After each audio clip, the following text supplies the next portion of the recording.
Hello, it's the 1st of May 2024 and I've just completed 7 days of no caffeine. And just like to give a little progress report about how I've been feeling. I've done videos on my channel up to day 3. Day 4, I actually felt a bit better. Really bad first day, slept all day. Second day, didn't sleep so much, but couldn't do anything all day. Third day, a little bit better, but still not right. The fourth day, recovery. I could feel recovery coming on. I felt better. The day was going great. Bit more energy. Woke up feeling a bit better. Went for a walk and felt really better. I was astonished, really. I went for a walk and I did more walking than I have for a long time. Like there's a steep part of the walk, which I do if I feel really good. And I felt like doing it, so I did that as well.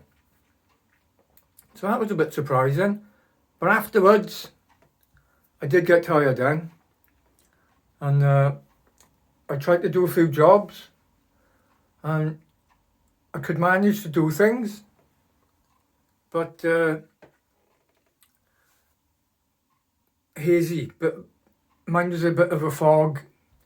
Just as the day went on, motivation went low. Just kind of tiredness crept in, and like I just pushing myself to do a few tasks, but didn't feel good doing anything. Just going through the motions. Couldn't wait to stop doing them. Just did a few things, not much. 5th day, more tired, more aches and pains, more bit of a headache again. So it seemed to come and go, like getting better, getting worse.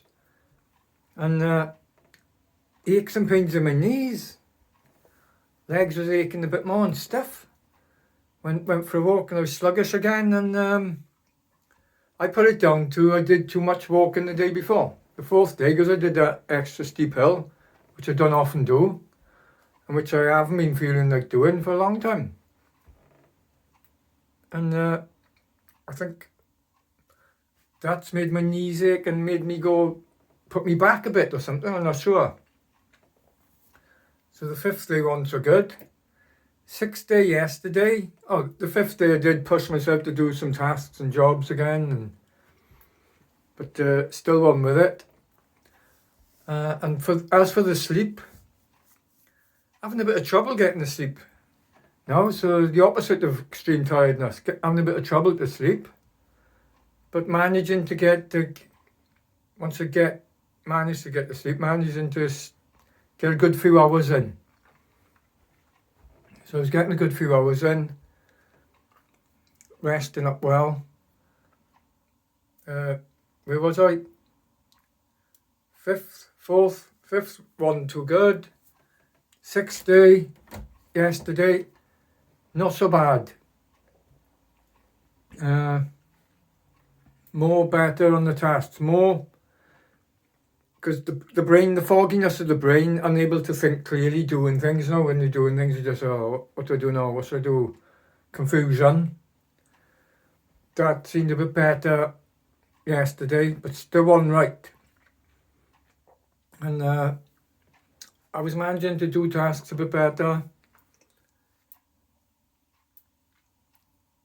Taking rests in between, just managing to do a few things.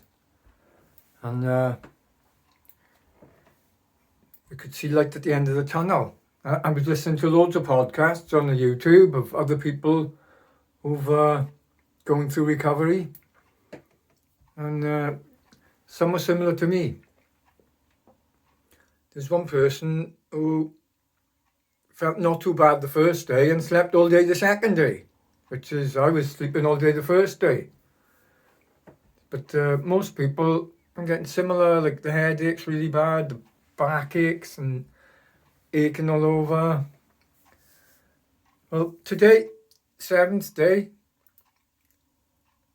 I feel a lot better. Today is like a breakthrough day. I'd say for me and lots of the other people have been saying 7th day, you're starting to come right. I'm thinking a lot more clearer. I'm doing tasks and I'm got my focus better. I'm zoned in, I'm thinking what I'm doing clearly. I'm not getting distracted by negative thoughts and worries and thinking bad about people and crazy thoughts. More just what I'm doing, what I gotta do. Crazy thought will come in, oh, put it away, no, not gonna think that. Managing to control more clear thinking, control my mind more. And not pushing myself too hard, taking lots of rests, so I don't get too tired. I'm not going to do steep hills on a walk. I did a walk, still a bit sluggish in the legs, probably from that hill walk I did the other day. So my walking isn't so great, but general feeling, definite improvement. Now I've been putting magnesium mixed with water, magnesium oil I think they call it. I've been splashing that on my body and dipping my feet in it for probably just before I give up the coffee. And I'm not sure if that's helping me at all, keeping me calm. Maybe. But I feel okay doing that, so I'll keep on doing it. And see how we go. Anyway, I've been keeping on with the liver for the pernicious anemia. I've decided this time to start slow. I was only going to do 12 grams of liver a day. I wanted to do raw, but raw always makes my stomach ache for some reason. So I was adding 4 grams of liver, cooked with my food, to 3 meals. But the third meal, I would have the 4 grams raw. That's what I've been doing. And that seems to be okay for me. Now what I've had a check on is these people selling the grass-fed liver tablets you can buy from New Zealand. Some very expensive makes and everything. And seeing how much they are recommending to eat in the liver tablets. And then I found a couple where you could see how much vitamin A, how much vitamin B12 you would get in from the recommended dose they would say to have a day of these liver tablets. So 12 grams of real fresh raw liver or cooked whatever, but raw is absolutely better because you're not destroying any B vitamins. If you want the full best B vitamins, best nutrition, best A vitamins, because A can get destroyed, D probably I think, you got to eat it raw. Well anyway, it doesn't even come to 12, it comes to about like 7 to 10 grams of fresh raw liver for the recommended dose which you're saying. Now if you read user reviews who are buying these tablets, they're all raving about how brilliant they feel in doing it. So I thought, I'll stick to a low dose this time. Because the 2 times I've been eating liver last time, I've been eating quite a lot. And then my stomach doesn't approve. It rebels and tells me to slow down. So I'm just, I put up to 15 grams now, last 2 days, yesterday and today. So 2 meals of 5 grams cooked, and then 1 meal, and I have the 5 grams raw after the meal. Chew that for ages, swish it around the mouth, great for the tongue and teeth and gums after the 3rd meal. And I think I'll stick to that for a while now, and just maybe gradually increase the amount of liver if I'm feeling good on that amount. If I'm not feeling great, I'll put it down a bit. If I'm feeling good, and I've got my body tolerating it, because I've often read about building up to eat any type of raw food. People eating raw eggs. Some people eat raw egg yolks. And to start off very small, start off with just a quarter of the egg yolk raw a day, and then build up to half an egg yolk raw a day, until eventually you can eat 1 raw egg yolk a day. If you eat raw egg yolks or eggs too much to start off with, you'll get a bad stomach. So probably that's been my problem whenever I've tried to get into it raw, is just doing too much. So I'll just carry on building up slow. Whatever I go up to, if I go up, maybe I'll go up 3 grams a time. That's what I'm thinking. So go from 15 to 18, 18 to 21, and then it's just a third each time. So if I went to 18, it'd be 12 cooked, 6 raw. 21, 7 raw. And then just, you can build up every couple of weeks, or every week, or whatever, how I feel.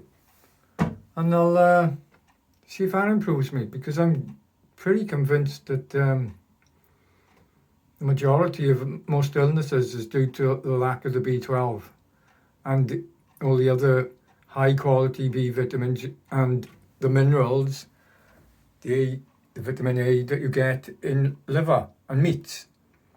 And like I say, for the young people with good digestions, stomachs are digesting things and absorbing things great. They haven't got leaky gut and anything like that. If you can absorb the B12 and the other B vitamins, great. You've got a good intrinsic factor, which is you need good methylation. Then you can probably just not even need liver. You could probably not need any organ meats. As long as you add some meats, eggs, as long as you add some animal proteins, and which have the B vitamins, you'll be alright.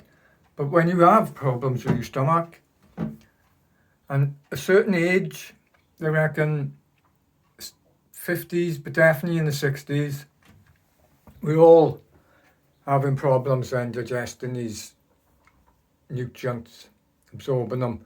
So I think it could be a worldwide problem that people should be eating these organ meats. And injections, yes, you'll get the injection of B12, yes, it will help you. But you're not getting all the other things in the liver, because there's so many different minerals and vitamins in liver, which we need. And if you've got a bad stomach, that's how you're going to cure it. Now all the liver files and all these Minot and Murphy, who worked out that liver cures pernicious anemia, and all the people they were curing, they were giving them quarter of a pound to half a pound. So what's that? 120 to 225 grams a day, something like that. And these people then, they had to eat them for the rest of their lives. Because they were people who were really, really ill. Like pernicious anemia, it was a death sentence. You would only have a couple of years to live with it. They won't be able to, they couldn't cure people. They would die. So now they worked out this cure, this liver cure. But in my mind, what I'm thinking is that the diets they were giving them were a good diet. There was also 125 grams of muscle meat of the animal, apart from the liver. So they were giving them that as well. They were letting them eat 1 egg a day. They were letting them eat some cream if they could have it, maybe a glass of milk. They were giving them all sorts of things like that. But for some reason, they weren't letting them eat animal fats. That's strange. So, you know, you need your animal fats. Animal fats, I think they were allowed butter, I'm not sure. But cream was good. Milk, a little bit of animal fats in milk, and obviously a little bit in the meat. But the meat wasn't quite enough, and then they were giving them a lot of vegetables then, and I think they were saying they were giving them spinach and stuff like that, green leafy vegetables and stuff. And they were also giving them a lot of carbs. I'm not sure if they said grains. But in my mind, like I say, my mind, I'm thinking that with mostly high meat, mostly carnivore, dirty carnivore diet, like I'm doing at the minute, which a majority of my diet now is meat, and then I'm having a little bit of potatoes. I'm having like 150 to 200 grams a day of potatoes, which works out as about 30 grams a day of carbohydrates which I'm eating, and per 100 grams of what I eat is about 3 grams of carbs. It's just only about 9 grams of carbs per meal, 9, 11, 12, I don't know. But plenty of animal fat. The diets they were on, they were letting them eat 300 and odd grams of carbs, and you don't know what carbs they were giving them. So maybe, although they were curing the anemia, they had to keep on that diet. Now I'm thinking on the carnivore diet, if you cure the anemia, you could also be curing, or much better chance of curing the problem you've got with your digestion than the diets they were feeding them. So that's just my thinking, my thoughts about it. Like, if I can get my levels back perfectly, B12 up high, good and high,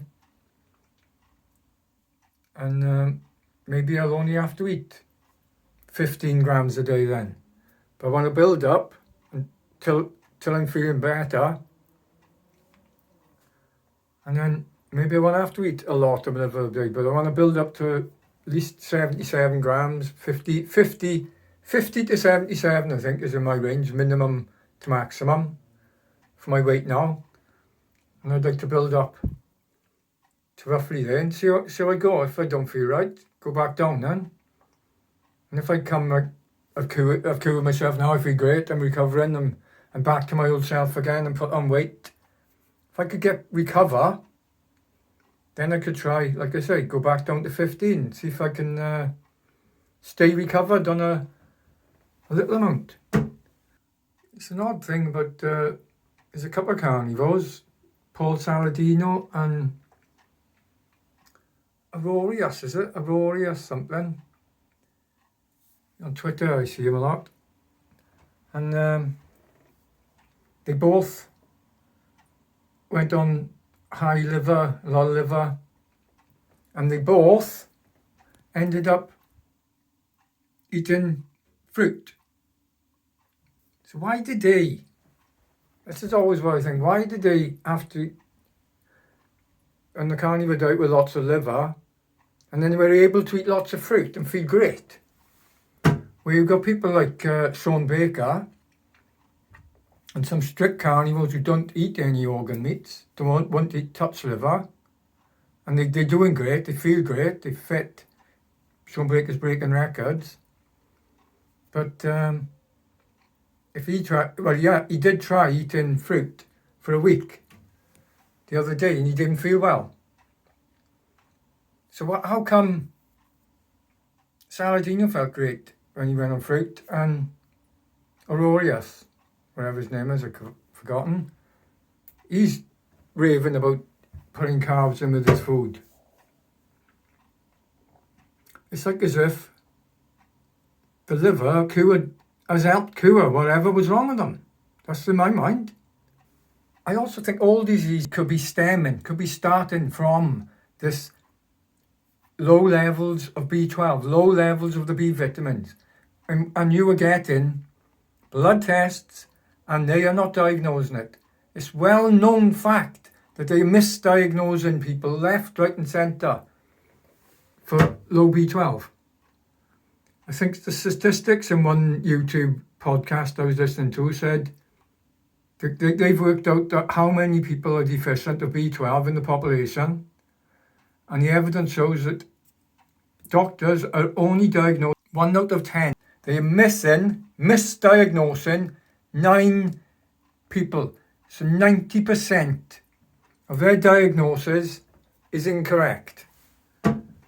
That's amazing. When you think about that's the population, that's mainly the older people. So all these older people who are getting these really bad illnesses and unable to walk and arthritis and Parkinson's disease and dementia, Alzheimer's and cancer, especially cancer.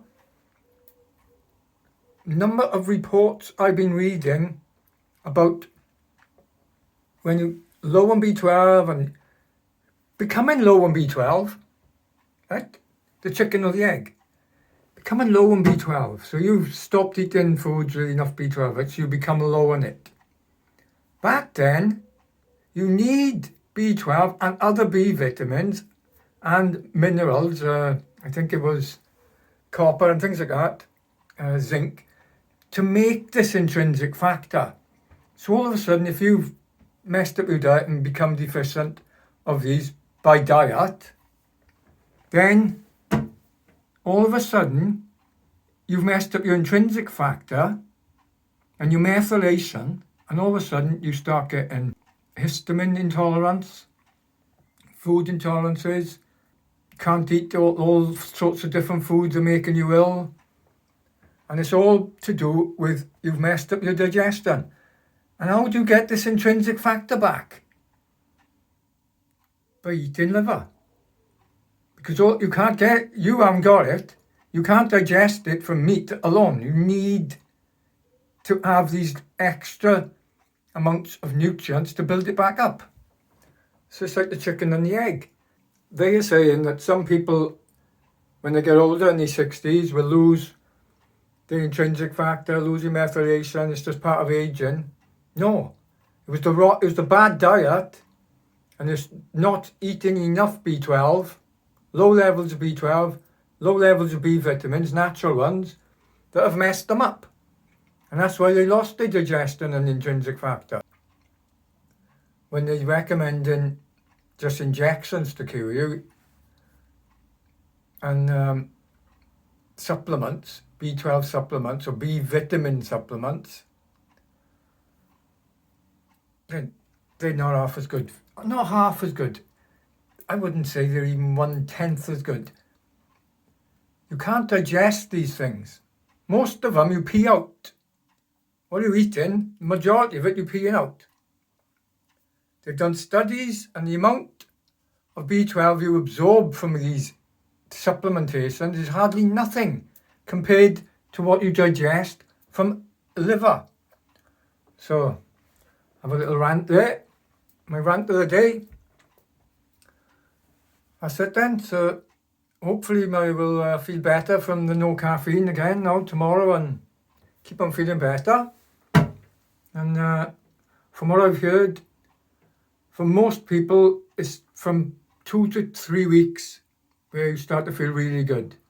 There comes a day, majority are saying like around 3 weeks, when they feel really good and they think, oof, didn't think I'd be feeling this good. I don't want to ever do coffee again. But it's worth sticking to. If you're trying to do it, if you can wean off slowly, that's a good way. If you want to be brave and go cold turkey, it's well worth it. Well worth going through it. I recommend it because I was feeling like really weird on it, spaced out. When I'm thinking back, I was definitely in the state of fight or flight, adrenaline. I had to keep just getting up. I couldn't sit down. I couldn't rest. I thought to myself, I got loads of energy. I'm doing more than usual. Yeah, I could do things. But like they say, it messes up with your sleep. You're not getting sound sleep. Studies are showing the people who drink the most caffeine, they are getting like brain shrinkage, brain damage. If you do a search, you find these reports, studies, but then you'll also find studies saying how great it is for the brain and how good for it is. You won't get Parkinson's, and you've got less chance of getting Parkinson's and Alzheimer's and dementia if you drink coffee regular. But when you think it is the second biggest revenue of things sold throughout the world, it's on the list, number 2, behind oil, coffee. So when you think how much money is in it, there are going to be plenty of studies saying how great it is. And I'll say, yeah, I don't believe them all. I think, no, it's a drug. It's not good for your brain. It messes up your sleep. The latest research on sleep is one of the best things for you, for your health. If you want to be healthy and live a long life, get your sleep right. You can't get it right if you're on caffeine too much, especially too much. But any type of caffeine is going to mess up your sleep a bit. There's no way around it. Okay, that's a long video. I didn't expect to go on so long. I'm going to leave it there. If you like the video, subscribe, press the thumbs up button and like the video and make a comment if you want. Thanks for watching. Bye for now. Bye.